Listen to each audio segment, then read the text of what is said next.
No, no. I know what you're going to say. I'm not over there, and there's not a candle behind me. I'm going to hit the ground running on this one. Neverwinter Nights 2 is an excellent game, right?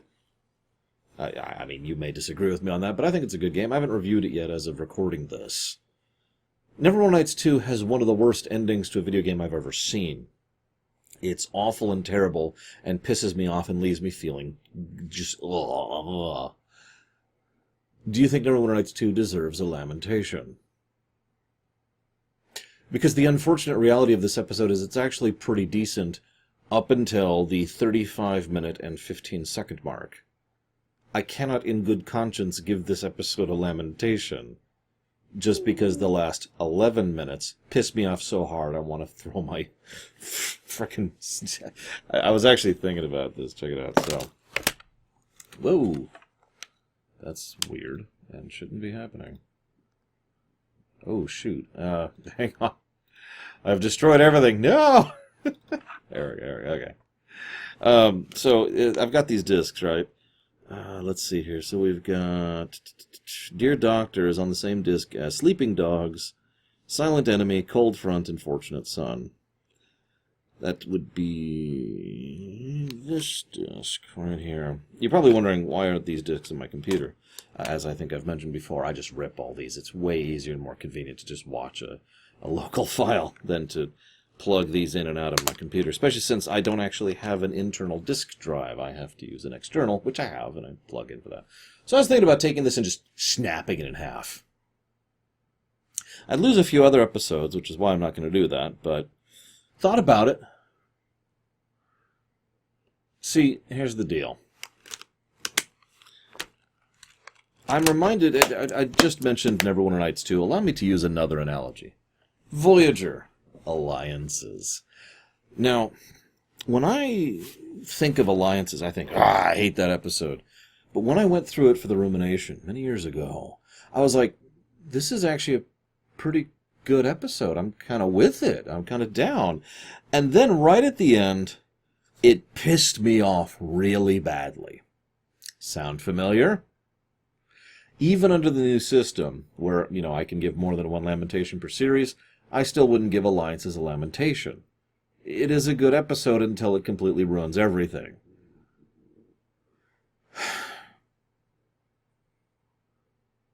So, it's interesting to mention that, because apparently Billingsby loved this episode, and Braga loved this episode, and Star Trek Magazine loved this episode, and the guy who played Mayweather, his name I don't remember right now, and I didn't write it down, loved this episode. Just funny because he doesn't really have any lines in it, but anyways, point being, apparently this was a rather well-liked episode. What did you think of this episode? No, really, don't hold back. Don't hold back, it's okay. I want to punch this episode until it can't get up anymore. Until it's just laying there on the ground, unable to move, because its legs are broken. From punches, yeah, I hit really hard, okay? Let's rewind. Let's save all that anger. Let's build up to it. So, he comes in, starts caring for the menagerie, eats the bug. Okay, it's a really boring cold open, but it does get across the point. This is a Phlox episode. And credit where credit is due, Billingsby and Phlox in general do something very well. They portray a different culture. And portraying a different culture is about as close to portraying a different species as we're really going to get within the confines of real-life fiction. Because there's only so much you can do. If you try to make something too alien, then what you have is something alien, which you no longer can understand, and therefore you're very limited in what you can do with it. After all, the moment you start trying to use them again, you start thinking about things like motivations and mindset and approaches, you start to think of it from a human perspective, and they start being less alien. So, different culture, that works a lot better. And I think they do a good job with Phlox, and have previous to now, too. So we have a letter from home. That's nice, okay. I do like the idea of messages which are regularly dumped towards them. That's actually kind of neat. Probably mostly stuff that's low tier, just messages or correspondences. Or Tucker actually mentioned in a previous episode he gets engineering whatever, new engineering updates, that kind of a thing. Phlox also just kind of meanders his way up to the thing. Now, I know that someone else who shall go nameless, Sci-Fi Debris, actually raised an aggravation about this. Because there's this calm music playing as he's narrating his letter, his dear doctor, and he wanders up and is like, oh, it's just a first-degree burn. Now, a first-degree burn isn't a big deal, and he could fix it right there on the spot. I wonder if he knew it was a non-threat issue before he decided to casually meander down there. He even mentions how it's a mundane issue. It's just, routine, right? And that's natural. Doctors do have to deal with mundane things. McCoy actually complained about that several times. The really good doctors are the ones you need when you face something real. This is true in IT as well, in troubleshooting, because most of the IT work you're ever going to do if you work in IT troubleshooting and IT repair or tech or help or whatever is going to be very mundane, easy stuff that's going to take 20 seconds to fix. Then every now and again you get a RAID array which somehow lost all of its information but also didn't. It hasn't been wiped yet, so you're trying to rip the information out of it even though the array itself has been corrupted. I spent the better part of a weekend working on that once. That's just a specific example, and I think I actually messed up some of the words there because this was a long time ago, but the point is, getting access to that information was not an easy thing to do. That was a real problem, and I fixed it. Yay! So you kind of see the same approach here. So I'm with it. We then see Porthos, who should stop eating cheese. That's a thing. Nice bit of continuity. Credit where credit is due. This also is amusing because Phlox comments on how weird it is that humans attach emotional connection to inferior species, which is a bit of an insight into his culture. Again, this whole episode helps flesh out the denobulans. How do you Phlox out? Do you just pull the tongue and go, nah? That hasn't even happened yet. I keep waiting for it to happen. It's one of the things I remember most about Phlox, and I haven't seen it yet.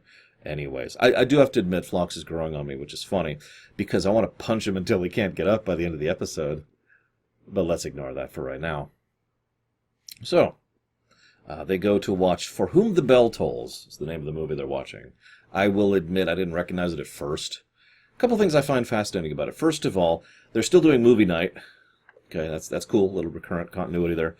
Second of all, they obviously wanted to watch this one on Attack other than, just watching whatever came up on the RNG. But what I really like is he's watching it with Cutler. And Tucker starts crying a little bit during the thing. And he's like, oh, I'm not crying. But what I really love is Phlox's commentary on that, which is twofold. One, wow, people cry at fiction. I mean, that's just nonsense, right? Who would ever possibly shed tears over fiction? I'm sure you've heard that statement in real life. But here it's actually not meant as a jab. Instead, he finds it fascinating. Because what he sees is these people do incredible, amazing things and face terrifying circumstances and are just fine. But a movie can bring tears? How strange. He then further develops that, or did it before I forget the order, by talking about how the fact that denobulans used to have visual media, fiction, and then they got rid of it because they found out their real lives were more interesting. I find that very concept fascinating. I really do. The idea of finding actual real life more engaging than fiction. I certainly don't agree, because real life can suck it, and I tend to live in fiction, although, in fairness, that's my job. But still, I imagine several of you would agree with me that fiction tends to be more interesting, if nothing else, than real life. So, this then leads to Cutler, who is absolutely throwing herself at him in a very flirtatious manner. And I hope you enjoy this, because she's only in one episode after this, and mentioned in one further one. I actually did a little looking into that, by the way, why Cutler doesn't start coming back after this. It turns out the answer is...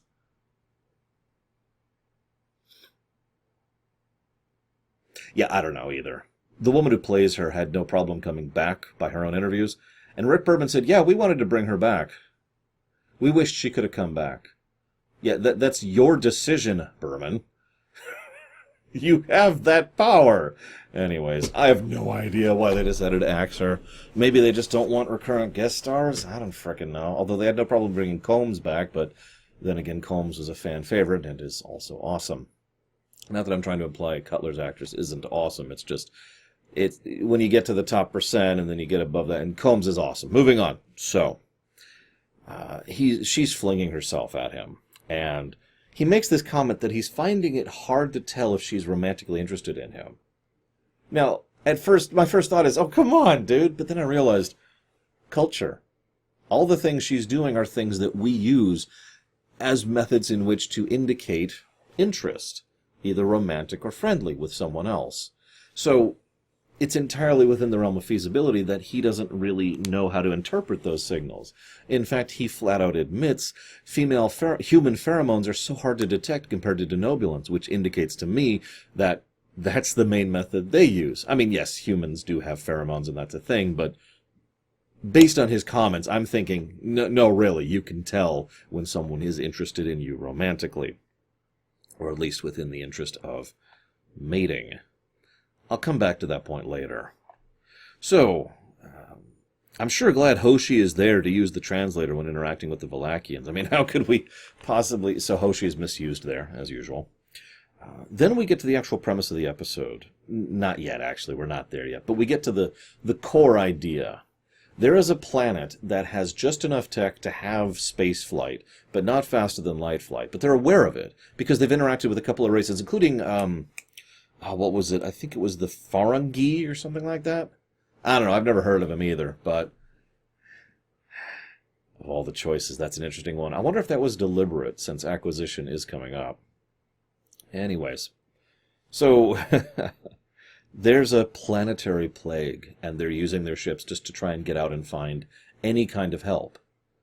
This makes sense even if they don't know about faster than light and alien life, but the fact that they do makes them all the more likely. I'm sure there were state-sponsored attempts to reach out into space just to find anyone.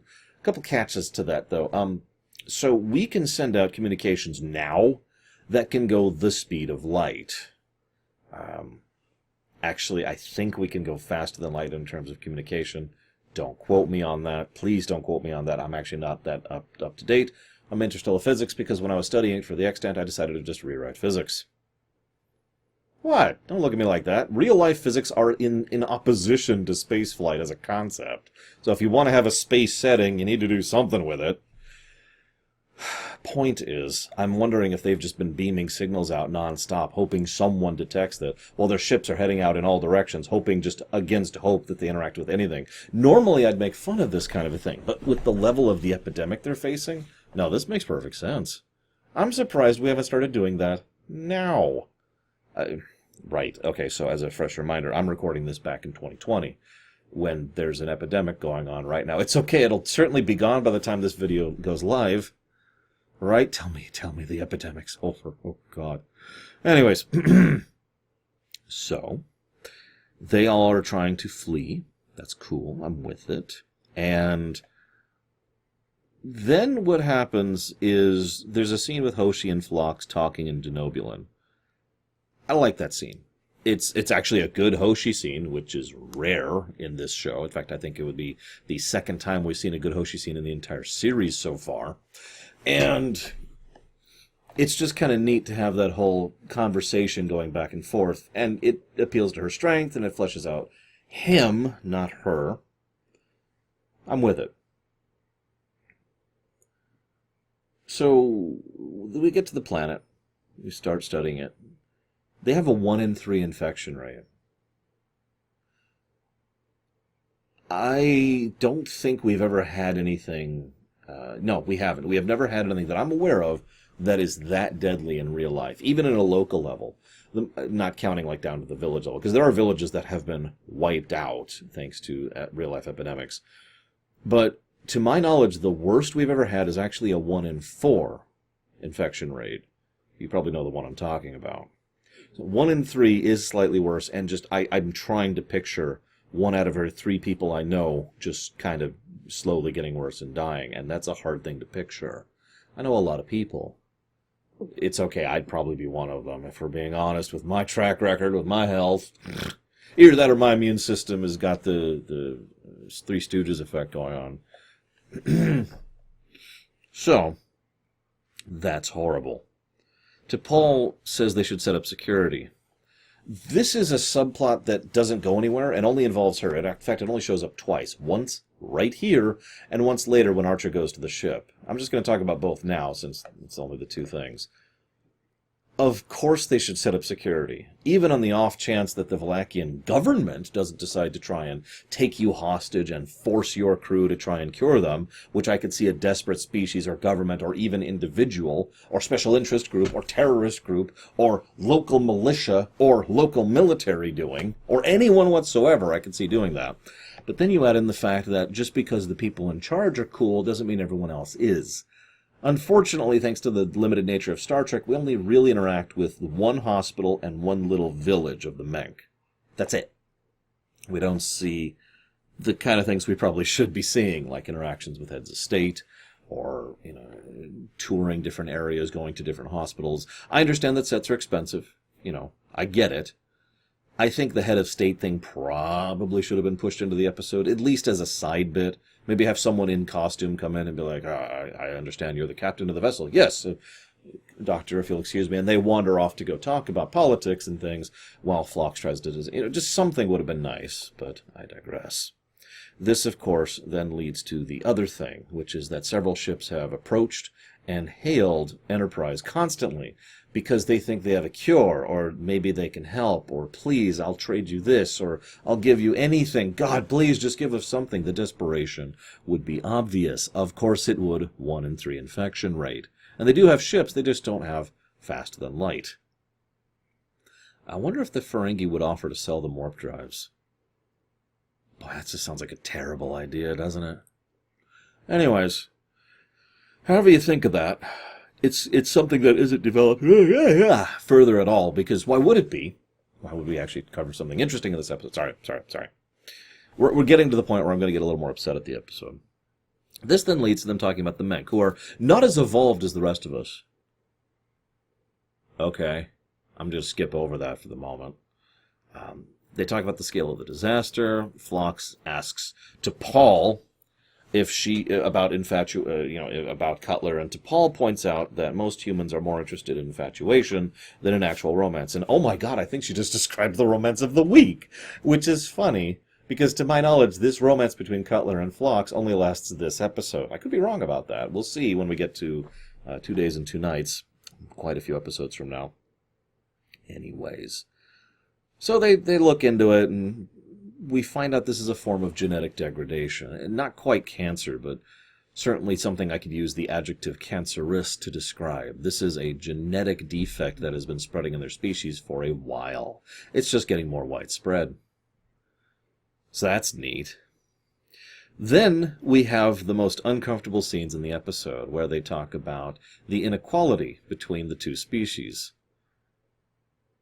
I really don't want to talk about this, and I could unload on this. This was a whole topic in Far Beyond the Stars back in DS9. And that was 2 people who are of the same species.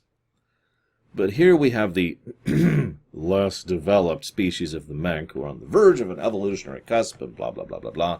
And they show several signs of being smart, but they're not allowed to live where the land is fertile, but they're provided for. The only thing I'm going to say about this whole scene is it once again does a good job of showcasing Phlox's mentality and being of a different culture. First, he finds this totally acceptable. The fact that, the Valachians are using the Menk as cheap labor. Why? Because the 2 species are coexisting. Normally, this would lead to a sort of a devastating one race wiping out the other kind of a situation, and he finds this preferable. I once again point to Babylon 5 as an example of that kind of a concept happening, with the Centauri specifically. So, okay, kind of see where he's coming from. Not sure I agree, but of course, the whole point is that his cultural perspective is different. This then leads to her being upset about this, because just because it's a different culture doesn't make it right. He then immediately says, hey, did you know I'm married 3 times or 2 times or whatever? I have multiple wives. That's clever. I'll give you that, writers. Because now you'll notice the episode doesn't call attention to that. The episode thinks it's totally fine that he's a polygamist. But it immediately contrasts, I find that other culture wrong. Just because it's another culture doesn't make it right. is immediately contrasted with polygamy. Now, for the record, God, I don't want to talk about polygamy. On paper, I don't see anything wrong with it. I'll go ahead and say that. But I think in practice, it's a bad idea. And I'm going to explain why, because screw you. This is my job to talk about this, and you brought it up. This is your fault. One person getting along with one person is already difficult enough. There's already millions of complications of physiology and biology and emotion and interaction and development and adjustment and culture and lives and everything that constantly interacts with the two and their attempts to be a couple. And that's just two people. The reason, I'm going to go and be blunt, it is my opinion that the reason most couplings don't actually last is because they shouldn't. Because they don't really last long term, because they don't really fit long term, either because they weren't willing to put the work and effort into it, or because they literally are just incompatible in some manner or another. You know, maybe one person really, really just likes different kinds of music, and the other can't stand that, right? I've heard people break up for stupider reasons. I'm sure you have too. But let's be honest. If someone breaks up over music, they were looking for an excuse, weren't they? Which brings me to my point. It is so easy for that to fail. So you see why I say adding more to the mix. Well, this is just even more horrific, isn't it? Because even if we just go up to 4, okay, hang on. He mentioned that he has, was it 3? I can't remember. Let's assume it's 3 wives. And each of them has 2 other husbands. So it's 3 to 3. No, it would make more sense if it was 2 to 2, wouldn't it? No, it would be 3 to 3. I'm right. So obviously that just means branching ridiculous. But let's just keep it confined to the immediate circle of flocks. So we've got flocks and 2 women. 3 women, each of whom have 2 other men. So that's 1, 2, 3, 4, 5, 6, 7, 8, 9, 10 people. My math is probably wrong here. Now, I want you to imagine this working out. You see my point? But flocks is a different culture. And based on how he discusses things, well, I have no doubt there's some romantic tint there. I find myself wondering if it's actually a biological reason. I've gotten the impression in several ways that the Nobulans are more survivalistic. I don't mean that as an insult, but I mean they have less intangibles in their life and more tangibles. It's far less about finding one person that you love for the rest of your life to be happy and together with, and finding someone who you're okay with, because that way you can ensure the propagation of your species and increase genetic diversity. And you see how those two approaches are basically completely different, and yet both valid in their own manner. One is focusing on the intangible, one's focusing on the tangible. I really wonder if in the Denobulan history there's something that is very Krogan, to put it in such terms, post-genophage, about their culture, their species, or their planet, or maybe there was something that actually caused them to literally reach a point where they had to breed like rabbits in order to survive at all. Maybe their lifespans were cut short. Maybe they were doing very dangerous work. It would be fascinating to learn if that continued attempt at proclivity, I think it's the wrong word, is still a thing after they're stabilized by interaction with interstellar culture. Just something to chew on. Meanwhile, you'll notice I'm still liking this episode, by the way. The episode still hasn't gotten to me. And by this point in the episode, I'm like, what the hell? Then the actual dilemma of the episode comes in. This is the problem, other than the big one. This is the problem with the episode. Even the part of the episode I like brings in what I consider the real dilemma way late. So it's the second to last thing that happens before the Neverwinter Nights 2 ending. Because what happens is the guy asks for warp drive. That's a hell of a dilemma, isn't it? That is a fascinating encounter. That is... So, Archer and T'Pol actually have a really good scene talking this out. And Archer mentions, we could give them the tech, we could give them the schematics, but how the hell are they going to use it? They don't even know how matter-antimatter works properly. They don't even have an idea of the risks. And, of course, They probably don't even have access to the materials or the expertise in crafting those materials to the right specifications to make any of this work. So we'd have to stay and help them. We are now committing to that, and in so doing, that's an interesting dilemma too. T'Pol makes an interesting comment there. The Vulcans decided to stay and help the humans, and we've been there for 90 years. The problem with that comment is that it's actually a false analogy, in my opinion, because there's two huge differences here. First of all, the Vulcans unifying and allying with the humans actually was an almost universally net positive thing to both species and cultures, and of course will lead to the Federation and all sorts of awesome things in the future. But even at this point in history, she could probably tell that that has been a beneficial symbiosis between the two species, right? That's problem number one. What they're discussing here is probably less developed. But then let's read the second thing. The problem number two here is the Vulcans stayed. Well, actually, they didn't. No, they didn't. What Archer is discussing is sticking around and couching them and figuring out how to figure this stuff out so that they can do it themselves, whereas the humans had already figured out warp drive, thanks to Cochrane, and are an equal partner. The Vulcans didn't stay, the Vulcans allied, and became the only ally to the humans, and vice versa. They became the first interstellar alliance, relatively speaking. It's a little different of a scenario than what's being painted. So, while it's a nice scene, I do think the analogy falls on its face. Now, I could already hear you counter-arguing, well, hang on, that could happen with the Valachians. This could become exactly the same type of thing. And you know what? That's valid. If they decide to stick around and help out with this, it is possible that this could become another partner, a triad now of alliance, and they could become equal members, and they could hold their own, and blah, blah, blah. The 1 in 3 death rate probably hinders that, but let's not go into that. Either way, this dilemma is a fascinating one. I could spend so much time. I'm probably screwing up the green screen. I could spend so much time just debating this. Looks like I'm not, which is awesome. This is the kind of stuff I like to eat up about Star Trek. This kind of, what do we do? How do we deal with this? It's not a tech issue. It's not a technobabble issue. It's not a magic handwave issue. We have a societal, political problem now. Do we reach out to these people and form formal interactions with them and try to help them out? Which brings me to my first major complaint about things. At no point whatsoever does Archer or T'Pol consider phoning home and getting the advice of the people who are actually in charge of this. Archer unilaterally decides, because he's Janeway, that they're not going to help them. They're not going to stay and help with the warp. Because he's Janeway. That actually pisses me off a lot. Especially given that, thanks to the buoys, we already know, they can have regular two-way communication back on Earth. Hey, you put it in the show, okay?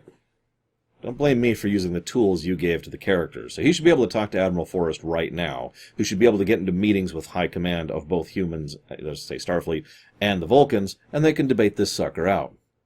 No, instead he never, ever tries to phone home about this. At least not that we see. Now, this is a Phlox-centric episode, so maybe it's just happening off camera, but you could have at least mentioned something about that. The other thing that kind of aggravates me about this is, well, the scene that starts at 35 minutes and 15 seconds.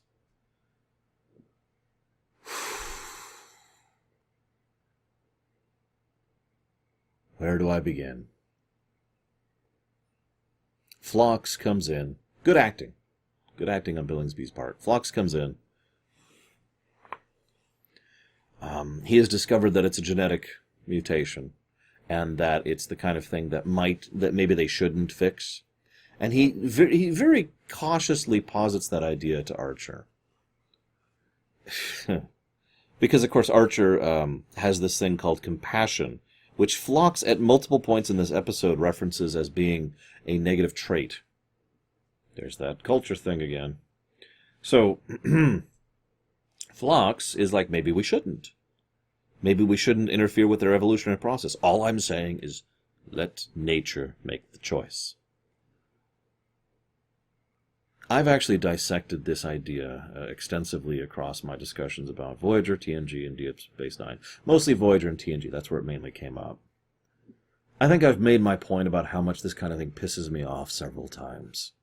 And the fact that they actually try to state that allowing an entire species to die out is acceptable because nature is choosing, as I've said many times, is actually just religion.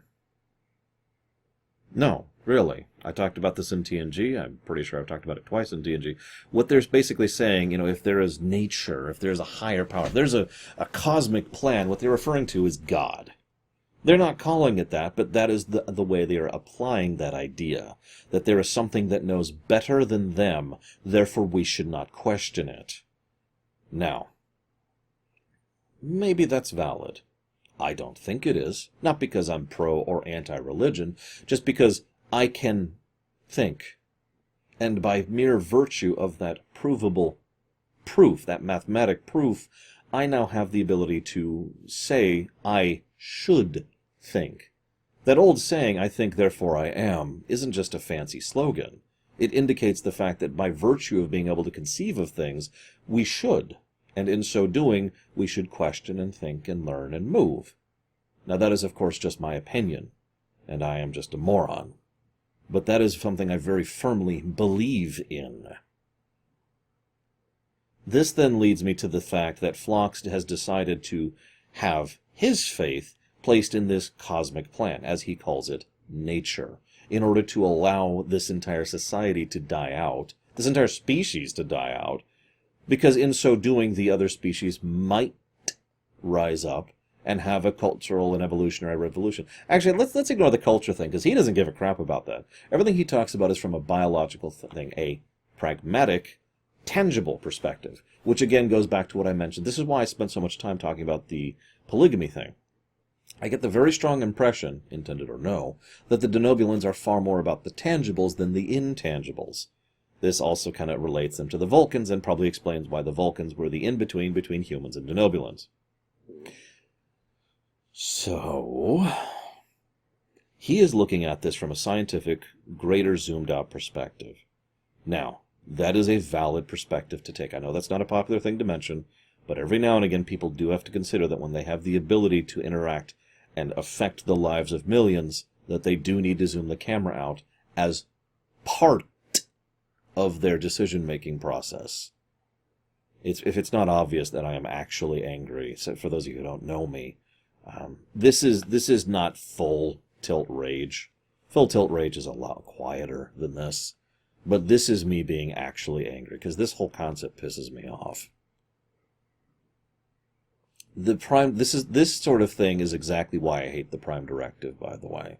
Because not only is it something I fundamentally disagree with its application, not the concept, just the application, but it's also the kind of thing that makes me look at it and go, oh, so you're going to get all preachy and pontificate as if it is the right thing. I have a phrase for that. Justice Lord. I'm not going to go into detail on that one. Some of you know what I'm referencing here. Phlox very much is a Justice Lord in this episode. He is absolutely someone who has decided not only is this the correct path, but it's the right path. I mean, why wouldn't it be? This is absolutely the thing that should happen. Why would I feel bad about dooming an entire society to death? It is the correct path. And when I phrase it that way, you probably see why this pisses me off so much. And I have to phrase it that way because the episode doesn't. The episode also frames it as if Phlox is correct. Phlox is in the right. This is as good a time as any to talk about... Well, hang on. Let's leave that for 1 second, because I want to mention one other thing I just noticed on my notes. Evolution is more than a theory. It is a fundamental scientific fact. Yeah. What's your point? See, here's the problem. Archer is hesitant to accept this because Phlox has a theory. A theory... ... that what's going to happen is that the Menk are going to have an evolutionary, again, not cultural, an evolutionary revolution, that they are going to have this big golden age. Evolutionally, again, this is about biology. This is about natural selection and cascading changes throughout generations, which is what evolution is, right? He's not talking about like some big cultural renaissance. He is only thinking about the tangible side of things, the biology, right? So he has this theory that that's going to happen, and that it will not happen with the Valachians present. That is a theory. In fact, it's actually two theories that happen to coincide, which he doesn't really have any substantial proof of. All he has is some slight indicators, which he hasn't even done the beginnings of scientific rigor in order to determine if there's any validity to them. Outliers are outliers for a reason. So, he has a theory. Two theories. Then he says, no, evolution is not a theory. No, of course it isn't. What's your point? That's not relevant to what you're talking about. The nature of exactly how rain comes down from the sky and then is re-evaporated back up into clouds is not a theory. That is a fact, a scientific fact. Now, if you say it might rain tomorrow, guess what? That's a theory. And you can't defend it will rain tomorrow with the scientific principle of, I don't know what's actually called, it's a fundamental aspect, it's a fundamental fact, it's not a theory. You could see, and again, I'm phrasing this to really show just how stupid this actually is. Because if someone tried to make that argument, you'd just laugh at them. It's nonsensical. Now we'll talk about the change of the episode, which is actually a very minor change. However, it pisses me off, and makes me happy. In roughly that order. You see, at 38 minutes and 57 seconds, the very last scene, effectively, heroic music plays as Archer realizes that Phlox is right, and he should condone this planet to death. Oh yeah, by the way, I mentioned Phlox's theories earlier. I got a theory for you. As the Valachians slowly die out and get more and more desperate and riotous, we descend to a level of anarchy as governmental society breaks down, and the Valachians turn on both each other and the easy target who happens to be right over there, the Menk. How's that for a theory, Phlox? So, Archer agrees with him. Heroic music's playing, because Archer is right. I hope some of you are mentally replacing the R there with a capital R, as I've been doing. I even in my notes, when I say right, like the Janeway thing, I use a capital R just to denotate it. Archer is right. And whenever they draft that directive, which is a really unnatural word to use there, but they had to segue into the prime directive some way, then hey, sure. We didn't come out here to play God. No, you came out here to explore and help people, so why are you doing neither? I'm just wondering, Archer. Now, then the episode ends. Oh, actually, Phlox mentions how proud he is of Archer, and then he goes to go on a date with Cutler. So the episode was changed. In the original version, this is a direct quote from Billingsby, by the way. In the original version, in the Crisis of Conscience, the Doctor essentially does something that violates the standard issue hierarchical obligations of a crew member to his captain. In effect, he makes a decision that's rooted in, I've got bigger fish to fry, rather than honoring his captain's wishes. The network... hang on, so let's jump over that for a second. I couldn't bring myself to alter... so, the original line from the original script is, as he's reciting this to Dr. Lucas, I couldn't bring myself to alter the evolutionary process on this planet. I consider myself a man who values human compassion, but I find myself in this case a slave to Vulcan logic. Have I made the right decision? I suspect I'll be asking myself that question for many years to come. So what's the change? Well, the change is Archer is now complicit. Because the change is... The network felt that, no, it was important to essentially make sure that everyone was here to support the captain's decisions. Personally, I thought, well, I think you've lost something in the potential tension, but that's not my call. Again, direct quote from Billingsby. There are actually several other references that acknowledge and reference this thing as well. The idea is the captain always has to be seen in a positive light, and everyone has to agree with the captain. This is the part that makes me happy, because this is the closest thing to hard evidence I've ever found of my theory that Archer is Janeway, and is right. Obviously, my own analysis and my own data tell me that, but simply actually hearing that there was some movement under the hood to make sure that everyone always agreed with Archer and he was always in the right, even when he was demonstrably wrong, makes so much of this make so much more sense.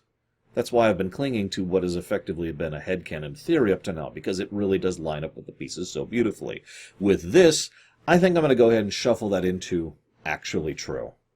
Feel free to disagree with me. In fact, as always, I would love to hear your guys' comments down below. I take that back. I'm worried about your guys' comments, because some of you are probably going to be like, how dare you like this episode? And some of you are going to be like, what's wrong with you for not liking this episode? Can I get just one comment where I get both of those in one comment? That would really make my day. But like Alliances, like Neverwinter Nights 2, this episode just pisses me off right at the finish line. And like I said, the change isn't a big one. All the change does is make Archer just as bad as Phlox. And this is why I don't like Archer. I hope you've enjoyed my thoughts, guys. I'll see you next time.